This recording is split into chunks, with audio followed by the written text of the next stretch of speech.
آج محترم عمران خان صاحب کی تاریخ تھی جو چیف جسٹس اسلام آباد ہائی کورٹ کی ڈویژن بینچ کے پاس لگی ہوئی تھی.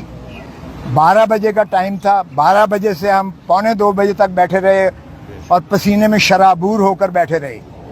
کبھی ایسا نہیں ہوا کہ بالا عدالتوں میں وقت دیا جائے اور اس وقت کے برعکس جو ہے یہ میجسٹریٹوں میں تو ہوا کرتا تھا کہ چیمبر میں ریٹائرنگ روم میں بیٹھ کے چائے پیتے رہتے تھے یا ٹی وی دیکھتے رہتے تھے.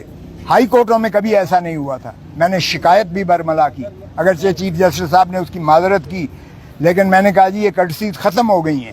ہم آپ کی عزت کرتے تھے, آپ کو ہمارا عزت بھی ملحوظ ہونی چاہیے.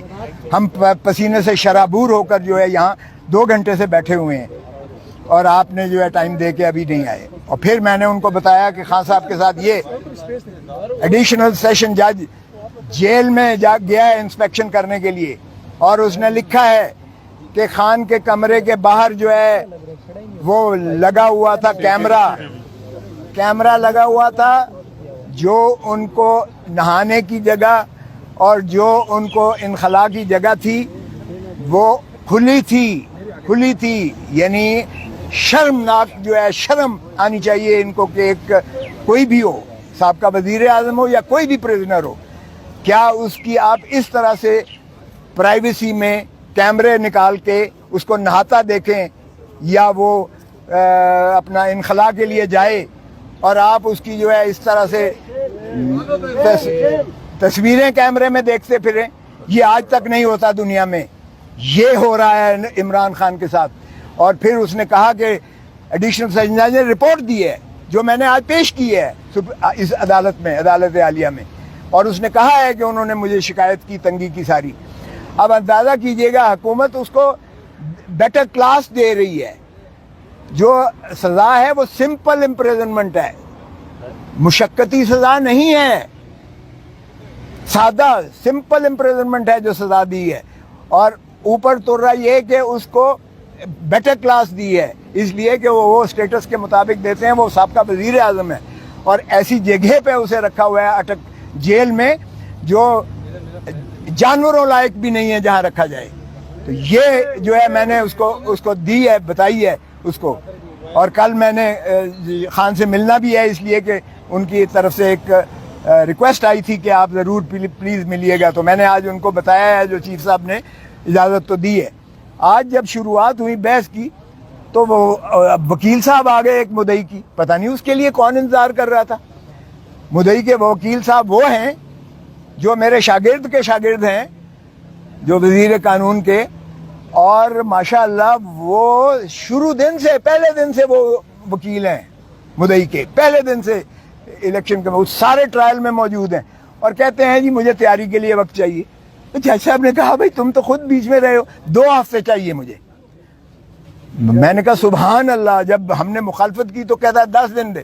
تو پھر میں نے کہا جناب جج صاحب بہت اولیاء, اس دن جب میں نے پہلے دن آپ کو بحث کی تھی, آپ نے اپیل سماعت کے لیے منظور کی تھی, اسی دن آپ کو معطل کر دینی چاہیے تھی سزا, اسی دن آپ کو سسپینڈ کر دینی چاہیے تھی سزا.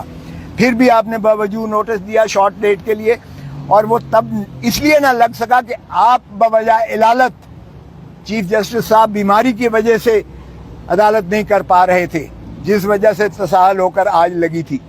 میں نے کہا جی یہ تو نہیں ہو سکتا, اس لیے کہ یہ آپ میری زندگی کا حق مجھ سے چھینا لیں, جو اللہ کے ہاتھ دی ہوئی ایک انعام ہے انسان کو, اور آئین میں اس کا تحفظ کیا گیا ہے, آئین میں اس کا تحفظ کیا گیا ہے. اور یہ ہر دن ہر لمحہ جو میرا گزر رہا ہے یہ میری زندگی سے کاٹ رہے ہیں آپ, جس کا کسی دنیا میں کسی شخص کو, کسی عدالت کو اختیار نہیں ہے, کیونکہ یہ بنیادی حقوق سے متصادم ہے. اور میں نے کہا جی یہ دیکھیں کہ فساد کی سب سے بڑی جڑ, اس سارے گناہ کی جو ایک شاخسانہ ہے وہ تو ہے الیکشن کمیشن آف پاکستان, جس نے یہ فیصلہ دیا کہ عمران خان جو ہے وہ 62-63(1) میں یہ ڈسکوالیفائی ہو گئے ہیں, یہ نااہل ہو گئے ہیں, اور آگے لکھ دیا کہ ان کے خلاف جو ہے فوجداری مقدمہ بھی قائم کیا جائے. اچھا اب اندازہ کریں کہ وہ آرڈر لاہور ہائی کورٹ میں چیلنج ہوا اور اس میں ایڈمٹ ہو گیا ہے, اور اس میں کہا گیا کہ کوئی اس کے خلاف کارروائی نہیں کی جائے گی, کوئی کارروائی نہیں کی جائے گی اس کے پاداش میں. اور دیکھیں کتنے کھلے ننگے طور پر اس کا پروسیکیوشن بھی ہوئی اور سزا بھی ہوگی. اور پھر میں نے کہا جی آپ جورسڈکشنل انکیپیسٹی ہے, اس عدالت کو اختیار ہی نہیں تھا ایڈیشنل سیشن جج کو یہ کیس سننے کا, اس لیے کہ سیکشن 193 CRPC کہتا ہے کہ کوئی سیشن کورٹ براہ راست کوئی کیس نہیں سن سکتا, وہ میجسٹریٹ کے پاس جاتا ہے, میجسٹریٹ ریفرل کرتا ہے 193 میں کورٹ آف سیشن اگر ہو.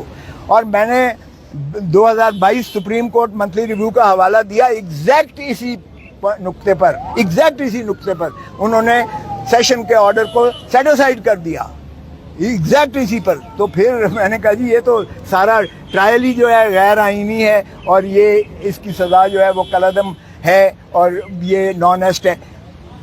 پھر میں نے کہا جی دوسری بات یہ ہے کہ یہ کمپلینٹ جو مدعی کیا گیا ہے ڈسٹرکٹ الیکشن آفیسر وہ کر ہی نہیں تھا سکتا کمپلینٹ جو ہے یہ الیکشن ایکٹ کے تحت, کیونکہ اس میں election commission of Pakistan complaint کر سکتی ہے یا الیکشن کمیشن آف پاکستان کسی کو ڈیلیگیٹ کر سکتی ہے.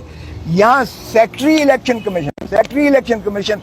کمیشن نہیں ہے, سیکٹری وہ ایک ملازم ہوتا ہے, وہ کمپلینٹ جو ہے کر رہا ہے وہ کیسے کر سکتا ہے, نہ اس کو کوئی ڈیلیگیشن ہے. سیکٹری جو ہے وہ ڈسٹرکٹ الیکشن آفیسر کو دے رہا ہے اور ڈسٹرکٹ الیکشن آفیسر جو ہے کمپلینٹ کر رہا ہے. تو یہ کمپلینٹ ہی جو ہے انکمپیٹنٹ ہے, یہ ناقابل, یہ ایک ردی کا کاغذ کا ٹکڑا ہے جس پر کوئی کارروائی نہیں ہو سکتی تھی. اور پھر میں نے کہا جی اس میں بھی لکھا ہوا ہے 120 دنوں کے جو ڈیکلریشن جو فارم, یہ مجھے کوئی توشے خانے کی سزا نہیں دی گئی, یہ سزا اس چیز کی دی گئی ہے کہ آپ نے جو ڈیکلریشن دیا ہے, ہر MNA دیتا ہے, میں خود 10 سال دیتا رہا ہوں, 31 دسمبر کو دینا پڑتا ہے اور وہ 30 جون پچھلے سال کا جو آپ کے محاصل ہوتے ہیں, جو آپ کے ایسٹس اینڈ لائبلٹیز ہوتی ہیں, اس کا آپ ایک گوشوارہ دیتے ہیں الیکشن کمیشن آف پاکستان. تو وہ الیکشن کمیشن آف پاکستان کے اس ڈیکلریشن سے 120 دنوں کے اندر جو ہے کمپلینٹ ہو سکتی ہے. یہاں تو کئی سالوں کے بعد کمپلینٹ ہو رہی ہے, تو یہ زائد المیعاد بھی ہے. تو میں نے کہا جی میرٹ کو بھول جائیں, میرٹ بھی اگر جائیں گے تو اس میں بھی میں نے ہر چیز ایکسپلین کی ہوئی ہے, ڈھیلے کی اس میں کوئی ایسی نہ تو خزانے کا معاملہ انوالو ہے. اور پھر میں نے خواجہ آصف کے سپریم کورٹ کا حوالہ دیا. خواجہ آصف جو بڑا دھنتر بنتا ہے اس وقت, وہ ملازم تھا